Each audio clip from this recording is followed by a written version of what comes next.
Os jogos foi bem parelho os jogos, né? Porque o time do Grêmio era um time razoavelmente bom e o nosso time era um time bastante compacto. E com isso a gente conseguiu empatar no Olímpico e empatar em casa. Como a gente fez um gol fora, né? A gente teve essa vantagem do gol fora.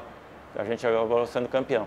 A gente disputou, depois disso a gente acabou jogando essa Copa do Brasil em 91 e em 92 a gente acabou jogando a Libertadores da América, né?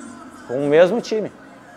Tanto assim que o pessoal de Criciúma achava que com esse time a gente não iria longe, né?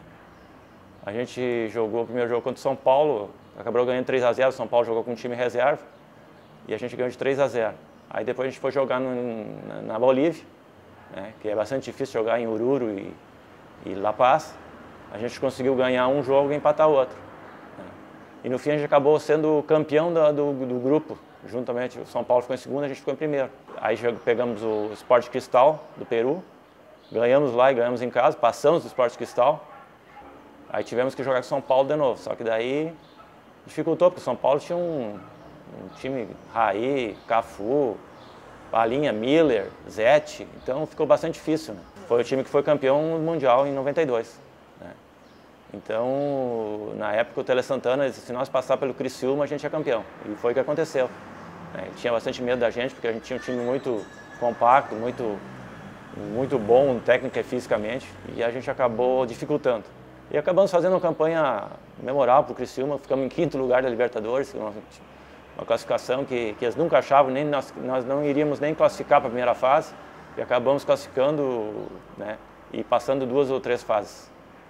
Outras 2 séries de reportagem vão ser vinculadas no Unisque Notícias nos meses de outubro e novembro. A primeira, Senhores do Campo, traz a experiência e as lembranças de homens idosos que viveram toda a sua vida no meio rural.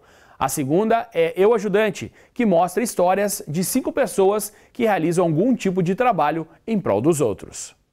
Uma edição itinerante da Odisseia de Literatura Fantástica foi realizada durante a programação da 28ª Feira do Livro. O evento, criado em Porto Alegre, trouxe escritores do gênero para conversar com o público e trocar experiências literárias.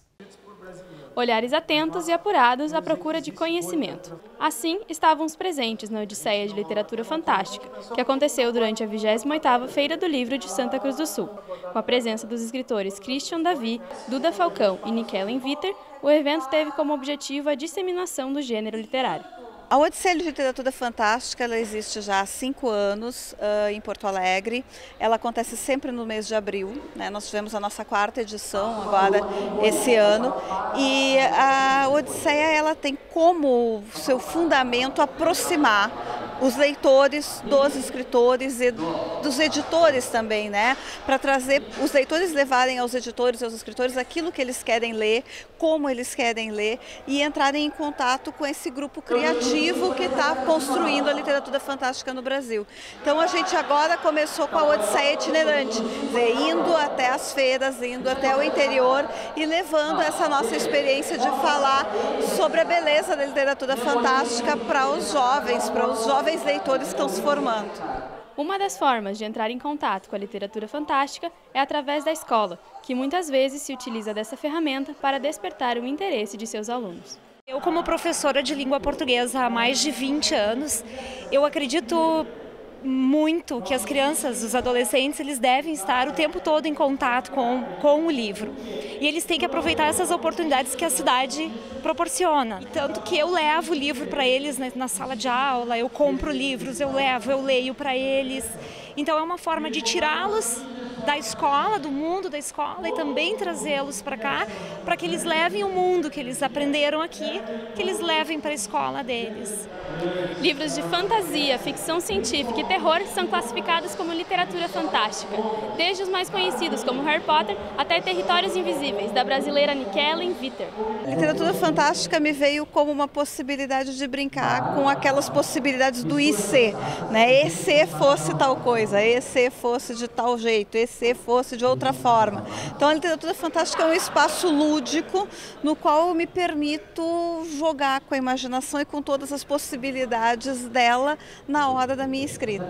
Interagir com a literatura, segundo Nikellen, possibilita um conhecimento único para o ser humano, sendo capaz de transformar uma vida. Eu acho que ler muda a vida das pessoas. Ler é algo extraordinário, nada é capaz de construir alternativas, possibilidades, criatividade dentro do cérebro humano como a leitura. E o último fim de semana da Feira do Livro também será de lançamento de novas obras. O escritor, jornalista e professor do curso de comunicação da Unisc, Demétrio de Azeredo Soster, lança o livro de poesias Quase Coisa. Mas antes, ele contou um pouco mais sobre a obra aqui para o Unisc Notícias. Esse aqui é um projeto literário que já tem 3 anos, é o terceiro livro em 3 anos que eu lanço e que, na verdade, faz parte de todo um processo de construção de uma obra poética, né? Uma obra literária de natureza poética e que está se materializando neste Quase Coisa. Antes dele houve no ano passado o Livro de Razão e antes disso o Tempo Horizontal. Demétrio ainda relatou que seu livro é dividido em 2 partes. É o Quase Coisa propriamente dito e o Livro da Morte, né?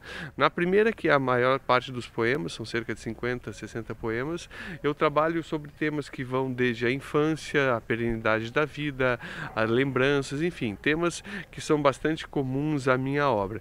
E na segunda parte, o Livro da Morte, eu trabalho, como o nome sugere, especificamente esse tema, né? A morte, sob algumas perspectivas, principalmente sobre uma lógica mais existencial, mais de reflexão do que significa a morte. Então, são esses 2 pontos. O professor ainda falou sobre sua visão de poeta. Penso como uma linguagem por meio da qual eu me expresso, uma linguagem onde eu vou me expressar esteticamente, né? E que é uma linguagem muito difícil, porque são poucas as pessoas que leem poesia, mas que, sobretudo, é muito necessária, porque, como disse a Eliane Brum na contracapa do livro, ela sintetiza o que usualmente os livros levam muitas frases para dar conta em termos de recado. Então, eu gosto muito de poesia, eu acho que a poesia é absolutamente necessária e penso que é muito importante, não só eu, como todos os outros poetas que estão lançando livros agora na feira e em outros momentos, que lancem cada vez mais e que as pessoas leiam cada vez mais, porque, como eu disse, a poesia é mais que necessária e é essencial. Na quarta-feira, o auditório da Universidade de Santa Cruz do Sul recebeu mais um concerto da orquestra da Unisc. Dessa vez, a música erudita deu lugar aos clássicos do rock and roll. Músicos santacruzenses dividiram o palco com os integrantes da orquestra. É com imagens deste show que o Unisc Notícias encerra. Até a próxima. Tchau.